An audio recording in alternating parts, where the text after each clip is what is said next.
Welcome to Driven by Dreamz. Today, I have the pleasure of speaking with Kelly Chewning, founder of Elevate Coaching and Consulting.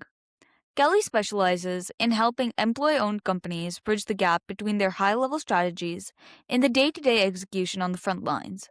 Drawing from her leadership experience in fast paced tech startups and her years on the board of Conscious Capitalism Boston, Kelly is on a mission to prove that businesses can be both profitable and people focused. She brings a unique blend of operational expertise, conscious leadership, and a deep belief in the power of employee ownership to create lasting positive impact. Let's dive in. Hi, Kelly. It's wonderful to have you here. Hi, I'm so glad to be here. Thank you for having me. So, before we dive in, let's warm things up with a quick rapid fire round so our audience can get to know you on a more personal level. Sounds great. Let's do it. So, early bird or night owl? Night owl. First job you ever had? I there's no name for this, so I need to describe it. My neighbor down the street had a business where he roasted nuts in these mobile carts in downtown Boston, and it was my job to prepare the nuts for their roasting. So I would go to his garage, I would take massive bags of peanuts and cashews and almonds, and I would combine them with the right amount of sugar and create these little bags that then he could then just pop into then the roaster when he was roasting them in downtown Boston. So that was my very first job. Was there anything you learned in particular from it? Oh, very specifically in hot New England summers, it's not very fun to stand for a couple of hours in a garage that's unair conditioned. So there was some dread that kind of happened there.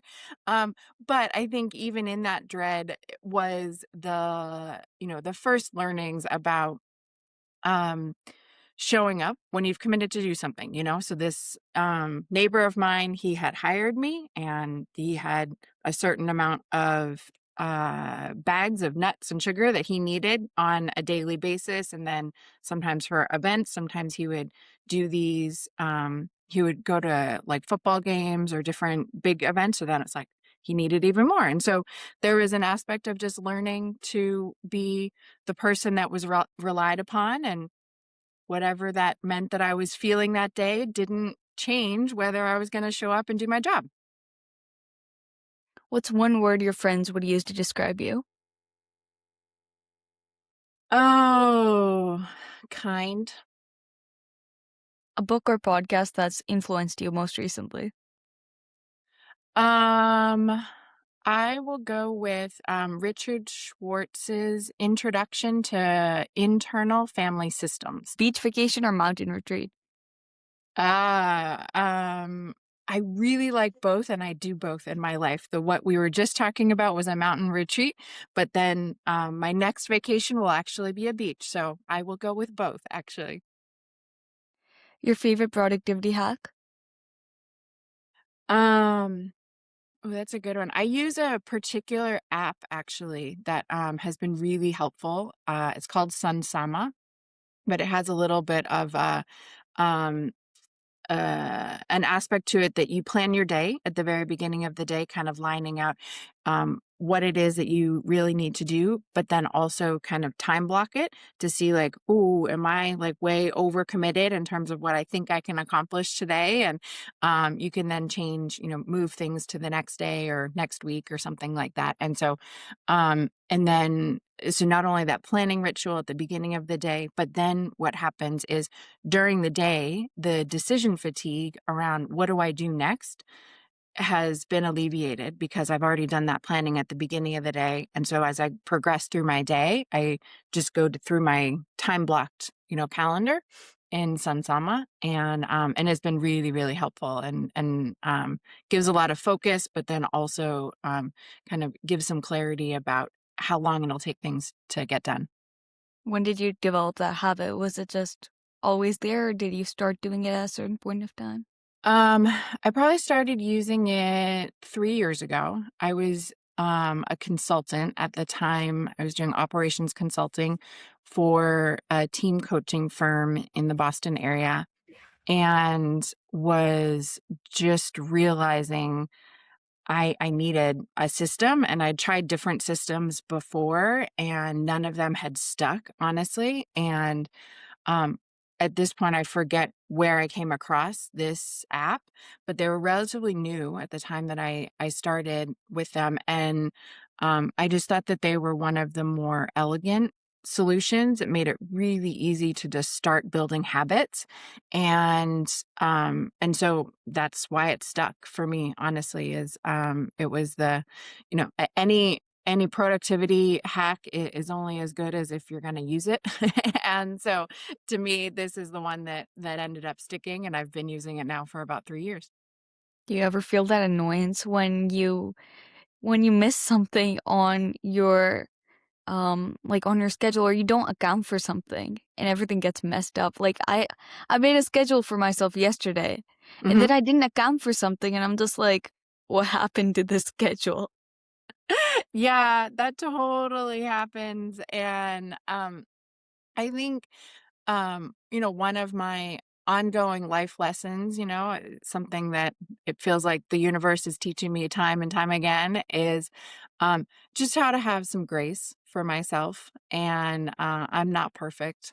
And something like that to me certainly happens regularly. And I think if I backtrack, it would have upset me more years ago. It still upsets me today. It's not like I'm cured, but I do feel like I have a little bit more kind of grace and flexibility for myself and for, you know what, like this is this is what happened today. And so it didn't go according to my plan.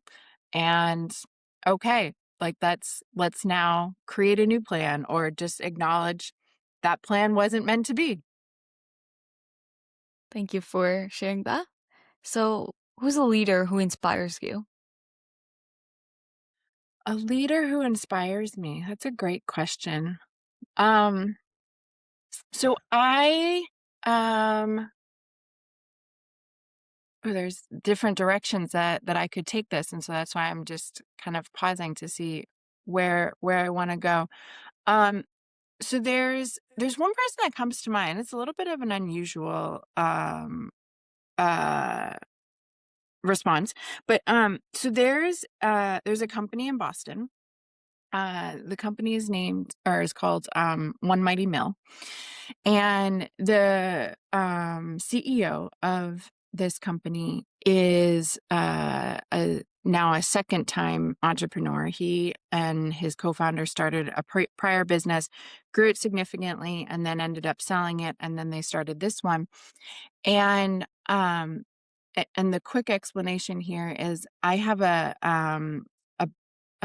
passion for business being done in a way that is really trying to raise all boats, right? And so there's the a book that I read a bunch of years ago, Conscious Capitalism, that espouses this philosophy of doing business in a way that all of the stakeholders in an ecosystem of a business are really treated respectfully and really say, "Hey, how can this be a win-win for both of us?" And so those stakeholders being their employees, being the communities that they serve, their vendors, their suppliers, anything like that. And so I give that background and context to then say, this CEO is one of the leaders who I think has done an unbelievable job in really creating win-win relationships with all of his stakeholders. So his employees, he deliberately founded his company that's a bakery that was in a town that was pretty depressed, and they had lots of job loss because of the loss of manufacturing in that community. And he founded his bakery there because he wanted to give good, solid jobs, well paying jobs to that community. And then the employees, as they work there for a year at full time, they're granted equity in the company. And then um, John, this leader, also contracted with organic wheat farmers to at a price point that was then going to provide stability and visibility to those farmers about how much they were going to make for the upcoming years. And he also contracted with the local school systems to provide those schools with bread and pizza crusts and tortillas that were much higher in nutrition for those kids in those communities. And he did all of that at cost, so he wasn't making any money in the business there. And so, like, to me, he's a leader that is like, oh my goodness, why can we not have more people that think like this, that operate like this? And I just think it's incredibly inspiring. And so that was a very long answer, but that is the leader that came to mind that I really respect and admire. Right, well, thank you for sharing that. And Yeah. so now that we've gotten to know you a bit better, let's dive into your entrepreneurial journey. So could you share a bit about that? Absolutely. So I founded Elevate Coaching and Consulting 2 years ago. I focus on both one on one and team coaching work, specifically with employee owned companies. And so the reason that I focus on employee owned companies is I think that they are one of the best examples of businesses that are walking the talk of what I was just talking about in that conscious capitalism world around saying, hey, we value you as employees so much so that we're going to make you owners in this business. And we want you to feel like you are being respected for your time, your energy, your efforts in building this business. And then as the business grows and has success, we share that success with the very people that have helped create that success. And so I just think it's one of the best, most inspiring ways of conducting business. And so I want to, one, see more businesses be employee owned. And so I'm certainly an advocate for that. And even talk to some business owners who are trying to figure out, hey, I've built this business myself. What do I do as I start to look at transitioning out into retirement or into my next chapter? And so I like to talk to those guys as a way of advocating for, did you know that selling to your employees is actually an option? And as an aside, that doesn't mean that the employees need to actually come up with the money. It gets financed kind of in some traditional financing, like banks and things come alongside and help make that transaction happen. And so that's the first piece of my work around, like, I try to advocate for business owners to even think of this as an option. And then the second component, once a company becomes employee owned, then just because the employees are owners on paper, they've been told, hey, you're a part owner in this company. That doesn't necessarily translate to um, full comprehension on, like, what does this mean and how it can affect the behaviors that they take in their day-to-day jobs. And so that's a lot of the work that I do, is kind of help people understand, what does it mean to step more into ownership of my role, ownership from a kind of cultural perspective. How can we build that and expand that? And so that's what I'm doing right now. In your experience, what leadership styles work best in an employee-owned structure? Um, Great question. So the people that are the business owners that end up transitioning to the employee-owned structure are folks who are very keen on kind of sharing the credit, right? So if you have somebody who has a really big ego, who has built his or her business um, explicitly for money, both of those things are going to be in that category of probably not going to go to employee ownership. But the people that go to employee ownership are ones that really have a humble and uh, a desire to create something that is bigger than just themselves. And so those aspects tend to then be the ones that they tend to be the elements present in leaders that explore employee ownership as an option, and then the ones that are successful once they've transitioned to really enable a full culture of ownership to materialize over time. It doesn't happen overnight, but to be able to persist in being able to educate their employees on, hey, what does it mean to have a really good successful business? Like, what do you need to know? What knowledge do you need to expand your vision on not only the day-to-day work that you do, but how does this impact the company as a whole? And so the leaders who have a long-term mission, long-term goal, not, I need to make this amount of money this quarter, that's going to be in that category of not ideal leader.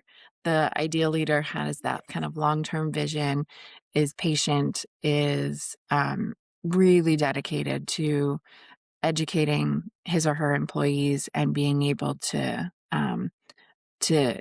have a mission around, hey, I want this to be um, something that gets built that has broad benefits for all of my employees, for their families, even as the business continues growing, then is a wealth creation opportunity for those families who now have a piece of ownership in their company that they've worked so hard for. And I know you advocate for employee owned structures, but if you're thinking from the standpoint of a business owner Mm. and you're not taking leadership style into consideration, when would you recommend going towards an employee owned structure towards not? Yeah, great question. So, um, there's a couple of different types of employee ownership. The most common in the US is what's referred to as an ESOP. That stands for Employee Stock Owned Plan. And those companies receive, if they're 100% ESOP owned, they receive a massive tax break. And so they don't pay any taxes. So the government has said, hey, if you go entirely employee owned, one of the perks of that is you don't have to pay us taxes, because we see that being such a benefit for those individuals who are now part owners. So we want to have them reap the rewards. We won't take any taxes. So that's the most common form of employee ownership. But that form does require a good bit of kind of financial and legal compliance. And so the company needs to be large enough that it makes sense to transition to that. Really, really rough numbers, like there can be variation to this, but you want to have at least $4 million in revenue annually, and you want to have at least 40 employees. And so, again, there are exceptions to that, but generally speaking, kind of that would be at the level, the minimum level or above that would be when a company would be ripe to consider that. And in terms of the life cycle of the kind of the business owner being the one to consider making that transition, um, exit planners will tell you you should start planning your exit from the business that you are creating the first day that you start your business. Like that's their regular go-to phrase there on kind of when should you start thinking about it. And so the reality is almost no business owner starts thinking about it until they are ready to, like, they're getting tired, they want to spend more time with their family, they're, you know, sometimes it's more forced upon them, they have health issues that are preventing them from doing the work anymore. Sometimes they just want a change and they want a new challenge. And so um, the that's the reality, that most business owners do start thinking of what's my transition look like when they're kind of ready to start the transition.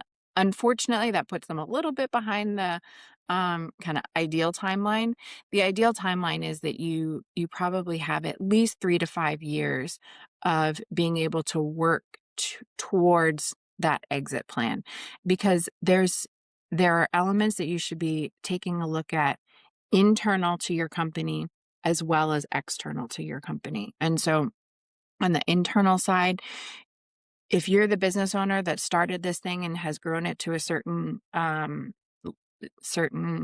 level, um, you really need to make sure that you are not being relied upon for that business to be able to continue. So if you, as the president, CEO, founder, are still doing the majority of the sales calls and most of the revenue is still being brought in through your relationships and through your connections, well, if you want to step out and have the business continue, that needs to change, right? And so you need to really evaluate, like, hey, what is it that I'm doing that is still very much in the business to make the business operations work and function and be successful? And so that would be the kind of ideal thing. 3 to 5 years out, you're starting to evaluate, like, where is it that I need to be hiring people, be training people, be leveling up the abilities of the people and teams in my organization. And then on the external side, doing the research around, is employee ownership the right way to go? Is it that ESOP that I mentioned, or the other forms of employee ownership are an employee-owned trust, EOT, or a co-op? And both of those are fits for different types of businesses, depending on what the situation might be. Or it might be selling to an ESOP even, or selling to someone else who plans to convert it down the line. Like, any of those options could be on the table, but kind of doing that external evaluation is also really important. What are some of the hidden operational challenges companies don't expect when they transition to ownership? Um, so the first thing is um educating their employee base on what happened with the transaction, and what that means from an operational perspective. So some employees hear, "Oh, you're going to be made an employee owner." And they think, "Great. I don't like the way this place is run. So now I get to be the one that has a say in how XYZ is done in our organization." That's not actually how it happened. Like, that's not how it works. So the there's a lot of education that does need to happen to have the employees um, understand, yes, the transaction that just happened, and yes, they might be employee owners, but how do we then continue our business in the way that is going to be successful short term, medium term, and long term? And so a lot of education is really required. Best practices in the ESOP community are creating an ESOP committee that has people that come from different functions. Certainly, you want somebody from marketing and kind of really good at communications on that committee, but you want representation from other parts of the business as well, finance and sales and operations, whatever, other um, or teams that you might have there.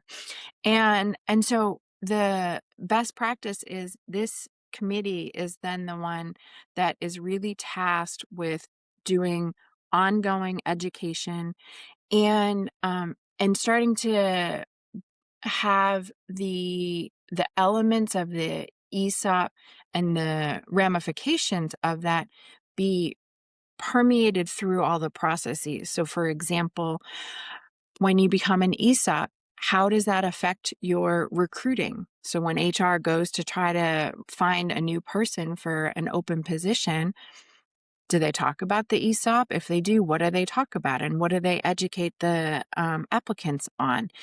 When somebody is then hired, what are they told about the ESOP? What does that education look like from day one of somebody starting at the company? And so there's lots of ways that this ESOP committee can start looking at, hey, what are the nuts and bolts of our business operation that need to change and evolve over time so that people fully understand what being an ESOP means, what being an employee owner means, and then have that really start transitioning over. Probably it takes a few years to really transition to a full ownership culture where people really think and operate like business owners, but they only do that because they've been educated along the way of like what this means and how they can think differently and act differently. How do you navigate situations where the employee's priorities conflict with the leadership team's long term goals? Mm. Um, so I think my response to that is along the lines of whether it's two individuals that have different perspectives and kind of have a disagreement about short-term, medium-term, long-term things, or it's full groups like your question poses around kind of employees having a different view than senior leadership and management. And so um, the way I approach either of those and kind of anything in between is both sides have really important perspectives that need to be heard, right? And heard meaning the other side needs to listen. And so starting with trying to go below the surface around like, hey, I have this idea, this opinion about something. Okay, well, that's just the starting point. Like, what's underneath that? Is there fear? Is there stress? Is there prior knowledge of I've seen this movie before. I know how this goes. I want you to pay attention to this is what is highly likely in what is going to play out because I've seen this before. I've whether at this company or another company. And so kind of going um down a layer, going down a couple of layers ideally, and getting individuals and teams and whole groups of people to be able to really express honestly, hey, this is where this is coming from, and have the other side listen and listen in a way that is from a curiosity perspective and being able to listen for understanding, not listen for um, their opportunity to speak. And so being able to hear those things and then say, um, let me see if heard you correctly. Are you afraid that if we go down this road, this will happen? Or, I mean, whatever the situation might be. But that's where I start, and like I said, I start that at the individual level or at a team or a group level if they're really struggling to kind of give the other individual or team credit for they have a legitimate position and kind of going down and listening. Thank you for sharing that. What trends do you see shaping the future of employee ownership over the next decade?